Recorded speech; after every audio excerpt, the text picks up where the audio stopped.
No, I'm not watching them. I do realize that, but as you said, it's been true for 5 years. Okay. Well, I guess for the last 5 years, silver's risen. Okay, if you stand back and look at it. But no, I think that there's other factors. Yes, I think the industrial demand for silver is a pinch factor, and it could be a headline event type thing. And we know it's now shifted to solar panels, and, the cells that operate. And therefore that demand is pretty solid and it's growing annually. And therefore silver's, got that game in hand, and people haven't paid that much attention to it. And there's a point where that could create a supply pinch that gets a headline type story, that motivates a surge, for example. Like the surge I just talked about, maybe somewhere in the midst of that's going to be a focal point. But it's always been there, as you've said. It's been there for a couple of years now. So I don't think it's a timing thing. It's just a background feature that's objective and it's real.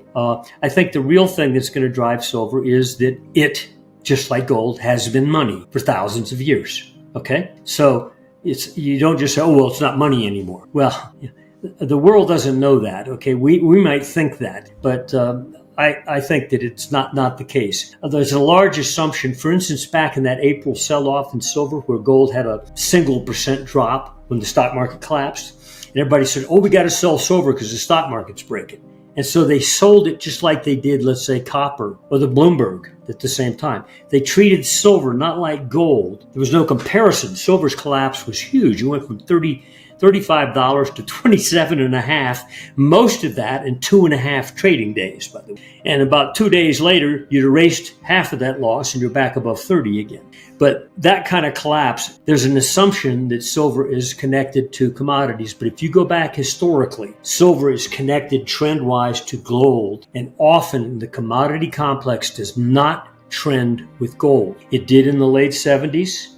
I think it's about to do it again. But for example, if you go back to 2015, when gold and silver made a low, major low, and it advanced, the Bloomberg hit a low, but it kept going down through 2020, Bloomberg Commodity Index. It didn't collapse, it just kept going down. All during that time, gold doubled and silver exploded, and yet commodities went down. So don't make the error of trying to confuse the industrial aspect of silver with a normal commodity.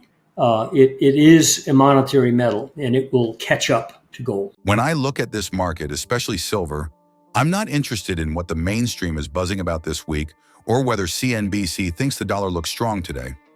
I'm interested in underlying structures. I'm interested in momentum, in relationships that have developed over decades, not the emotional knee-jerk movements that most traders obsess over. Let's talk about silver versus gold for a moment. Historically, when silver has traded at 2% of the price of gold, that's been a common, stable level. But right now, we're at 1.01%. That's historically low. We've been here before, and I'm telling you, the relationship is coiled like a spring. If silver merely reverts to the historical mean, just a mundane return to 2%, you're talking about a doubling in silver's valuation relative to gold. You're not asking for a miracle.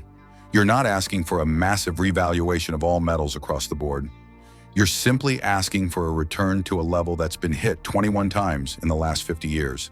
And when we analyze this technically, and I don't mean guesswork or drawing smiley faces on charts, I mean structured momentum work, which I've spent decades refining. We see signals setting up for that surge. We haven't triggered them yet, not quite, but we are brushing up against them.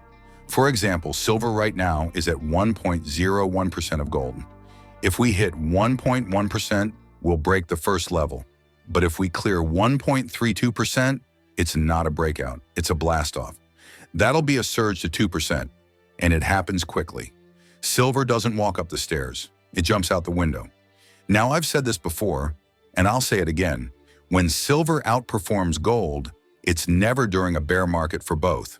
It's during a bull market, where silver is simply moving faster. So this breakout in the spread would be a double confirmation, not just of silver's strength, but of a bull market in precious metals broadly. And that brings us to the miners. Oh, the miners.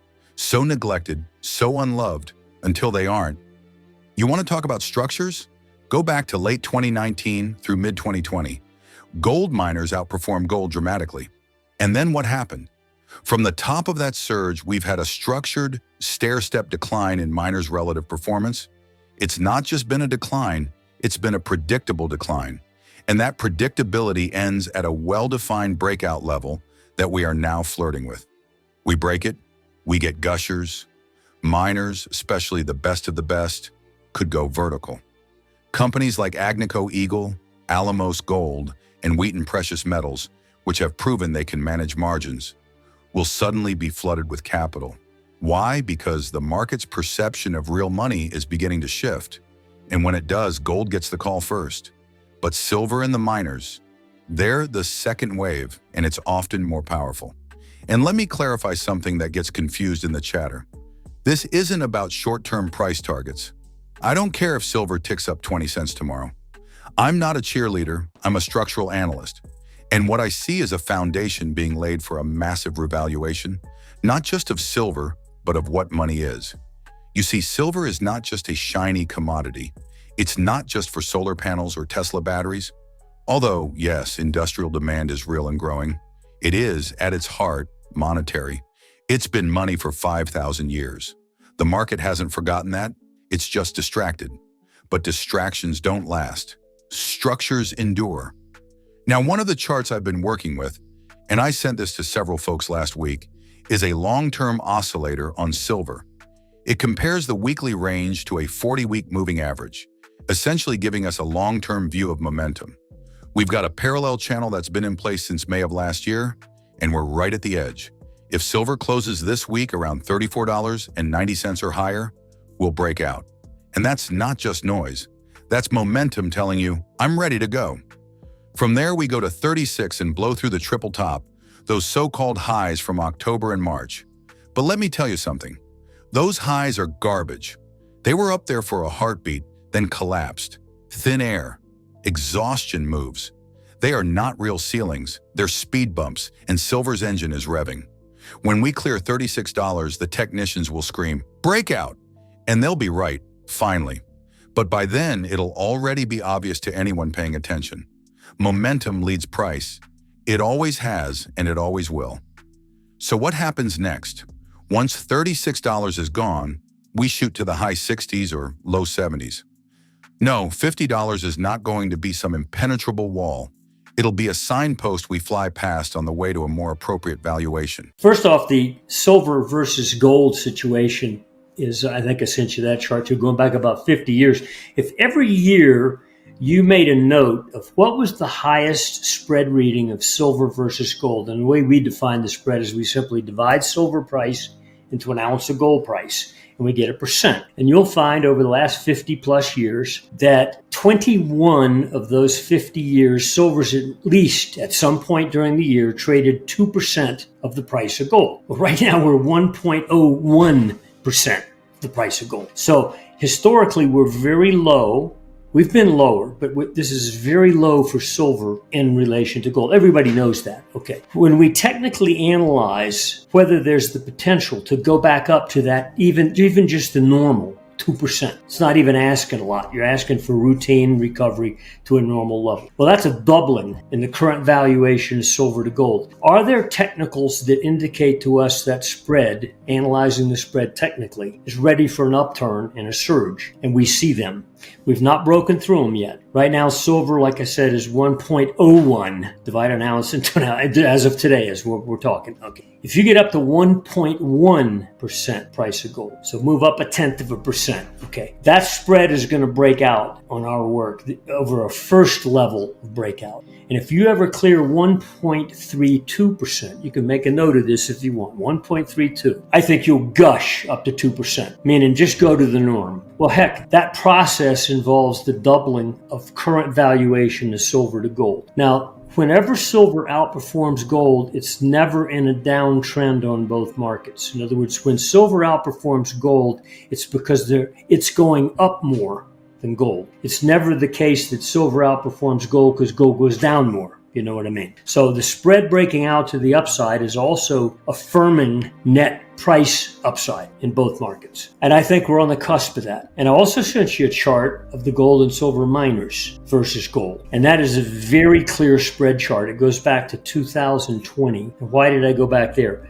Well, if you'll recall, that surge that occurred from late 2019 to 2020 was not only a price surge for all the metals and the miners, but it was a relative performance surge by the miners, where miners beat the pants off gold during that 6 or so months of that surge into mid-2020. Well, if you go to the peak of that rally, which is what this spread chart shows, you'll see it's a staircasing decline in the relative performance of the gold miners versus gold. There's a structure on that chart. If you treated it as a price chart, which in effect it is, it's price versus price. There's a downtrend structure and there's a horizontal structure, such that right now you're nudging up toward that level. In fact, that chart is as of last week's close. You're stronger than what that chart shows. You're not at the breakout level, but that breakout level is so well definable that when you break through it, expect miners to gush on the upside, not just in price, but in relative to the gold market, which they often do in bull trends, particularly later in bull trends. So we see both silver and the miners, which have been underperforming gold for the last several years in particular, since that 2020-2021 period. They look ripe to turn up versus gold. And then there's a net price issue on silver too. And you mentioned that. I had a long-term oscillator that I showed. It's a 40-week average oscillator. And what is that? That means each week we take the weekly range and we plot it on an oscillator versus where is the 40-week average. 40-week average is about like a 3/4 average. It's about the same duration as a 200-day average. So it's a long-term average. If you've been paying attention, you'll notice that smart minds are subtly reframing silver's narrative, not as an occasional trade, but as a legitimate monetary asset with real utility. That utility, tied to industrial demand, especially solar panels, is no longer background noise. It's becoming a headline catalyst. The annual demand curve for silver and photovoltaics continues to climb steeply. Sure, that alone doesn't explode prices, but it sets the stage for a supply pinch so tight that mainstream stories will call it the silver crunch of 2025. When that narrative hits the front page, it won't just be a blip, it'll be the moment silver breaks out from the shadows and takes the spotlight. But there's a deeper truth that underpins all of this. Silver isn't merely a metal, it's been recognized as money by civilizations across millennia, a fact we modern financiers tend to overlook. Critics say, well, silver hasn't been used as money lately, but that's missing the point. The world doesn't forget history just because we do. You'd have to be disconnected from real-world value to think people can't distinguish a monetary metal when they see one. Look back at that April sell-off in silver when the stock market dropped. Gold fell maybe 1%, and the cliché dump silver mentality took hold. But silver fell hard, $30 to $27.50 in just 2.5 trading days. And yet it erased half those losses within 2 days. That's not the behavior of a typical industrial metal. It rebounded like money should in a crisis. Fast, resilient, responsive. Compare that to copper or the broad commodity index, which kept cratering. Silver's quick bounce resoundingly demonstrated it belongs in the monetary camp, not the commodity bin. Let's go back to 2015 to 2020. Gold and silver bottomed together and embarked on a slow ascension toward a bull market. Meanwhile, the Bloomberg Commodity Index lagged or declined across that entire period. But silver didn't. It followed gold up, even outpacing it at times.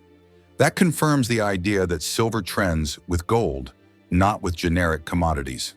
Once again, silver reveals its dual identity, both industrially useful and a monetary metal. So don't let anyone confuse the two. They're different asset archetypes altogether. At this moment, the breakout dynamics are aligning in a rare structural convergence. Firstly, the gold-silver ratio remains near historic lows. Historically, when that ratio dips below about 1.3%, it sets off a trend toward 2.0 or higher. That's a doubling. Secondly, momentum oscillators show silver sitting at the edge of a breakout channel, just a few percent away from triggering a signal we chart watchers take very seriously. Thirdly, global flow data, COMEX deliveries, central bank nosedives into physical and escalating premiums paint a picture of real underground demand choking the old fiat-linked supply routine. To invoke a joke, it's a bit like watching a sleepy town get hit by thunder. Everyone's nodding off, but that rumbling in the distance already hit. Smoke's rising off the rooftops, but people are still debating whether to watch the local news. When they do flip channels, it'll be too late. the show will be over. And silver's thunder is this structural realignment. Let's zoom in on the miners again, because that's where optionality becomes electric. Senior producers and royalty companies are already starting to wake up. Margin expansions, production growth, debt paydowns, and share buybacks are happening quietly.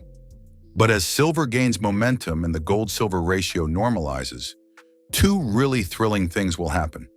One, equity investors will rotate capital out of tech stocks into real-world assets. They won't even blink.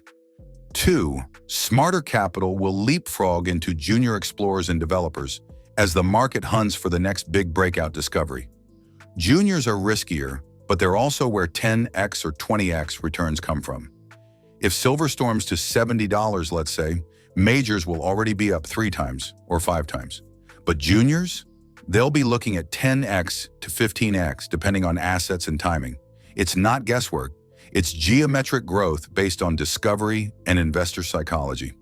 The market loves leverage in late-stage bull cycles, and juniors are the ultimate leverage play. At the same time, prudence matters. You don't buy juniors after they have already doubled. You buy them before the story breaks. You study geology, jurisdiction, management. You assess drill results with an eye for upside surprises. That process takes patience and discipline. But that's how great returns are built, not by chasing momentum, but staying ahead of it. Here's another fun, almost paradoxical twist. While silver may linger in the low 30s, premiums on physical are already rising, not collapsing. That tells you something deep is shifting. If the spot price weakens temporarily, but premiums stay elevated or increase, that indicates a supply squeeze, not a lack of demand. Dealers are seeing physical move faster than the paper price, a classic sign of underlying strength. In the background, governments are tinkering with tax law. Proposed capital gains exemptions on physical gold and silver could drop any time. If one of the candidates in this upcoming election makes good on that promise, the floodgates open overnight. Suddenly, holding physical becomes not just sensible, but strategically advantageous.